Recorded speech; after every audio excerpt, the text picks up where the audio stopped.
నమస్తే. ఇప్పుడు మనం వైసీపీ గురించి మాట్లాడుకుంటే వైసీపీలో చాలా వరకు బయటకు వచ్చేస్తున్నారు.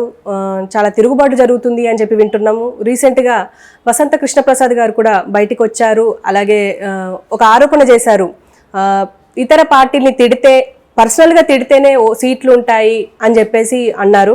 మరి దాన్ని వివరించడానికి మనతో పాటు అమరావతి జేఏసీ అధ్యక్షులు బాలకోటయ్య గారు ఉన్నారు. ఆయన అడిగి తెలుసుకుందాం. నమస్తే సార్. చెప్పండి హారిక్ గారు.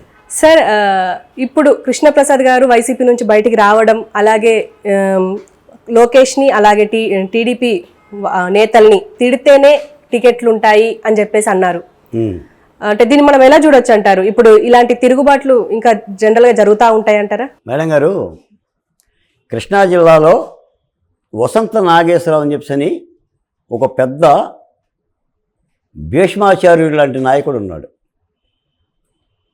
నాటి ముల్కీ నిబంధనలో తెలంగాణ ఉద్యమం జరుగుతున్నప్పుడే 69-70 ప్రాంతంలోనే జయాంధ్ర ఉద్యమం చేశాడు ఆయన. కాకాని వెంకటరత్నం గారి ఆధ్వర్యంలో ఆ రోజు జరిగిన లాఠీ ఛార్జీలో కూడా కాకాని వెంకటరత్నం గారు హృద్వేగానికి గురైపోయి చనిపోయారు. 4 విద్యార్థులు అక్కడ చనిపోతే కళ్ళ ముందు. అంటే అంత ఉద్యమ చరిత్ర ఉంది. ఆయన ముద్దుగా ప్రజలు కూడా వీర వసంత అని పిలుచుకుంటారు. ఆ వీర వసంత నాగేశ్వరరావు గారి తనయుడే వసంత కృష్ణప్రసాద్. ఈయన కృష్ణా జిల్లా మైలవరం నియోజకవర్గ శాసనసభ్యులు. రాజకీయాల్లోకి వచ్చి ఏదో ఒకటి ప్రజలకు చెయ్యాలనే కాంక్ష కలిగిన వ్యక్తి. రూపాయి కృష్ణప్రసాద్ గారికి అక్కర్లా. నాకు తెలుసు, 20 ఏళ్ల క్రితమే ఆయన ప్రభుత్వానికి చాలా ట్యాక్సులు కట్టేవాడు. ఎందుకంటే నందిగామ అసెంబ్లీ నియోజకవర్గం ఐతివరం కృష్ణప్రసాద్ గారి ఊరు. ఐతివరానికి 7 కిలోమీటర్ల దూరం కంచికిచెర్ల నా ఊరు. నాకు సుపరిచితులు. మేము జర్నలిస్టులం కాబట్టి మాకు వాళ్ళ గురించి తెలుసు. మేము మాట్లాడుతూనే ఉంటాం. నాగేశ్వరరావు గారు అయితే నాకు మరి చాలా సన్నిహితులు, గురుతుల్యులు. ఆ రాజకీయాల కోసం వచ్చి ఈ రోజున కృష్ణప్రసాద్ గారే బయటకు వచ్చి తెలుగుదేశం పార్టీలో చంద్రబాబు నాయుడిని, లోకేష్ని తిడితే పదవులు ఇస్తారు, ఇంకా తిడితే మంత్రి పదవులు ఇస్తారు, ఇంకేదేదో చేస్తే ఏదేదో ఇస్తారు అని ముఖ్యమంత్రి కోలంచిన వైఖరం చూసారా? అది అక్షర సత్యం. నేను చూసిన తర్వాత అనుకున్నా, రోజా గారి బూతులు మాట్లాడుతుంటే రోజా గారికి భాష రాదు అనుకున్నా. కొడాలి నాని గారి బూతులు మాట్లాడుతుంటే ఇతగాడు చదువు లేదు కదా పాపం ఆ భాష వచ్చామని అనుకున్నా. వల్లభనేని వంశీ గారు మన చంద్రబాబు నాయుడు గారి సతీమణి మీద వ్యాఖ్యలు చేసినా కూడా వాళ్ళ వృత్తి అది అనుకున్నా. కానీ నిజానికి ఏంటంటే కథ, మాటలో, పాటలో, స్క్రీన్ ప్లే, దర్శకత్వం జగన్మోహన్ రెడ్డి గారు. వీళ్ళ దగ్గర నుంచి వచ్చే స్క్రిప్ట్ అది. నువ్వు ఈరోజు ఇది మాట్లాడాలి, మీరు చంద్రబాబు నాయుడు గారిని తిట్టాలి, మీరు లోకేష్ని తిట్టాలి, ఇదిగో నువ్వు బాలకోటని తిట్టాలి, నువ్వు అమరావతిని తిట్టాలి. అమరావతి శ్మశానం అని స్పీకర్ గారు అన్నారు. ఇది కూడా వాళ్ళ స్క్రిప్టే. అంటే తిట్టాలి అమరావతిని. అసలు నిజానికి అమరావతి శ్మశానం ఎట్టవుతుంది మనం ఆలోచిద్దాం. ఒక స్పీకర్ పదవిలో ఉన్న తమ్మినేని సీతారాం గారు అంత బాధ్యత కలిగిన వ్యక్తి అమరావతిని శ్మశానం ఎందుకు అన్నాడు ఇప్పుడు మేము ఆలోచిస్తున్నాం. అంటే అది స్క్రిప్ట్ అనమాట. ఆయనకి తెలియదా అమరావతిలో ప్రజలు ఉన్నారని తెలియదా? మాకు పొలాలు లేవా? మేము సేద్యం చేయట్లేదా? మృగాలు ఉన్నాయా? ఎట్టంటాడు?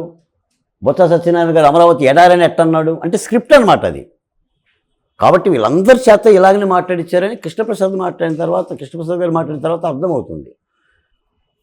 ఆ యొక్క తీరుమూలానే ఈ రోజున ఏంటంటే ఆ పార్టీలో ఉన్న చాలామంది ఎంపీలు, ఎమ్మెల్యేలు కూడా వెళ్ళిపోతున్నారు. మీకు పూతలపట్టు ఎమ్మెల్యే ఎంఎస్ బాబు మా దళిత ఎమ్మెల్యే ఏమన్నాడు? వైసీపీలో దళితులకు గౌరవం లేదు అన్నాడు. కడప ఎంపీ సంజీవ్ కుమార్ గారు బీసీలకు గౌరవం లేదు అన్నాడు.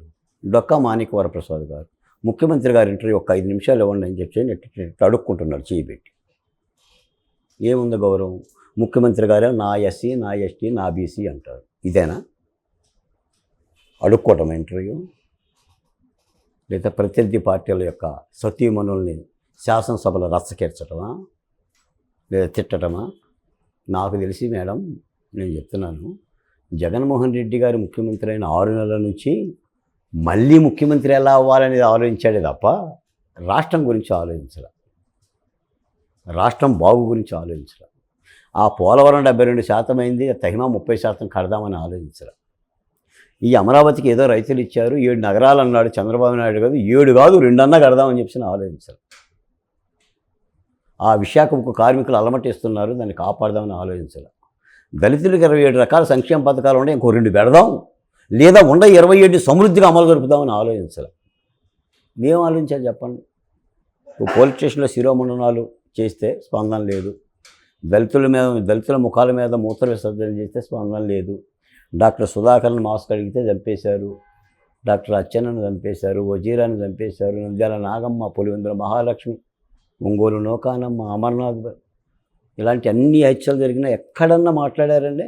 ఇదే ప్రధాన సలహాదారు సజ్జల రామకృష్ణారెడ్డి గారు. అంటే వాళ్ళకి అక్కర్లేదు.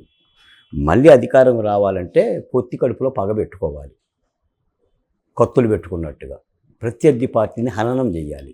53 రోజులు జైలు జీవితం. నేను ఈ మధ్య హైదరాబాదులోనే ఓ పెద్ద ఆయనతో మాట్లాడితే నిజానికి ఇప్పుడు కూడా నాకు కూడా అనుమానమే, అసలు చంద్రబాబు నాయుడు గారిని జైల్లోనే ఏదో చేద్దామని కుట్రతోనే అరెస్ట్ చేశారు. మరి ఆ ప్లాన్ ఎందుకు పారలేదో నాకు తెలియదు, కానీ మరి ఆ న్యాయస్థానాలు గబానా బెయిల్ ఇవ్వటం కారణంగానా దేనికో. కానీ నిజంగా ఒక విధంగా చెప్పాలంటే చంద్రబాబు నాయుడు గారు రాజమండ్రి సెంట్రల్ జైల్లో ఉన్నప్పుడు ప్రభుత్వం వ్యవహరించిన తీరు కానీ, అడ్వకేట్ జనరల్ పొన్నవాళ్ళ సుధాకర్ యొక్క వ్యాఖ్యలు కానీ, వీళ్ళు తెలంగాణ ఢిల్లీ వెళ్ళి చంద్రబాబు నాయుడు అవినీతి చేశాడు, 3,500 కోట్లు చేశాడు, తర్వాత 350కి దిగారు, తర్వాత 240కి దిగారు, తర్వాత 27 కోట్లు దిగారు. చూడండి, అంటే ఏంటంటే ఒక పెద్ద వయసు కలిగిన వ్యక్తిని మానసికంగా వేధిస్తే గుండెకి తెలియదు కదా ఇవన్నీ. రాజకీయాలు గుండెకి ఏం తెలుసు ఆగిపోవటానికి? కన్నీళ్ళు వస్తే ఆగిపోతుంది, వేదన చేస్తే ఆగిపోతుంది. సుధాకర్ అలాగనే చనిపోయాడు. ఎవరైనా సరే కోవిడ్లో ఎన్ని మరణాలు ఉన్నాయి అసలు ఆంధ్రప్రదేశ్లో లెక్కలు ఉన్నాయా? మా 3 గుడ్డపీలికలు ఇచ్చిండు. ఇవాళ కూడా శాసనసభలో చెప్తున్నాడు ఎవరు ఎమ్మెల్యే, కోవిడ్లో ఆదుకున్నాను 3 గుడ్డపీలికలు, లంగా గుడ్డపీలికలు చీల్చి టైలర్లకు ఇచ్చి కుట్టి మాకు ఇచ్చారు. ఒక్కొక్క గుడ్డపీలిక 350 రూపాయలు, ₹3.50. వాళ్ళకి బిల్లులు ఇవ్వాలి. సెంట్రల్ గవర్నమెంట్ ఇచ్చిన ₹1000 ఇచ్చారు. ఏది చేయలే. మరణాల నమోదు లేదు. పోలీస్ స్టేషన్లో అదృశ్యం అవుతున్న మహిళల యొక్క డేటా లేదు. ఎవరు అవుతున్నారో తెలియదు. పరిపాలన లేదు.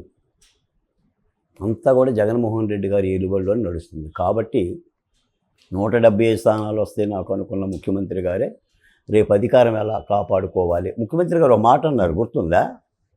కొప్పు ఉంటే కదా పూలు పెట్టాలి అని.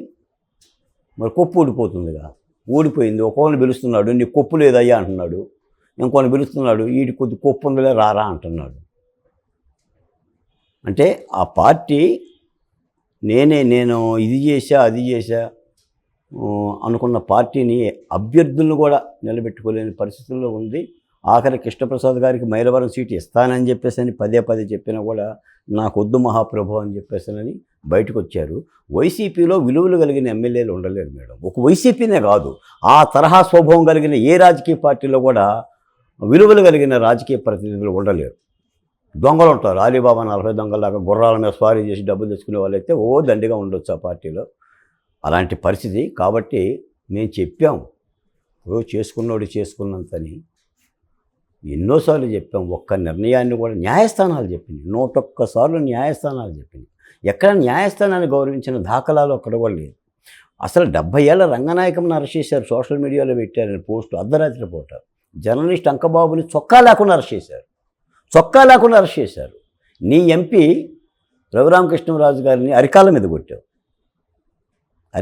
కొట్టావు. ఈ మధ్య ఇక్కడ హైదరాబాద్లో తిరుగుతుంటాడు మొగిలి వెంకటరమణ అని. పొంగనూరు పోలీస్ స్టేషన్లో కాళ్ళు చేతులు కట్టి నోట్లో గుడ్డలో గుక్కి కొట్టి సెల్ఫీ వీడియో తీసి మంత్రికి పంపించారు. మరి దాష్టికం కాదా? ఇట్లాంటి ప్రభుత్వం అవసరం అంటావా రాష్ట్రంలో? అవసరం లేదు. నేను అవసరం లేదనుకుంటున్నాను. అటువంటి పార్టీ ఉండనక్కర్లేదు.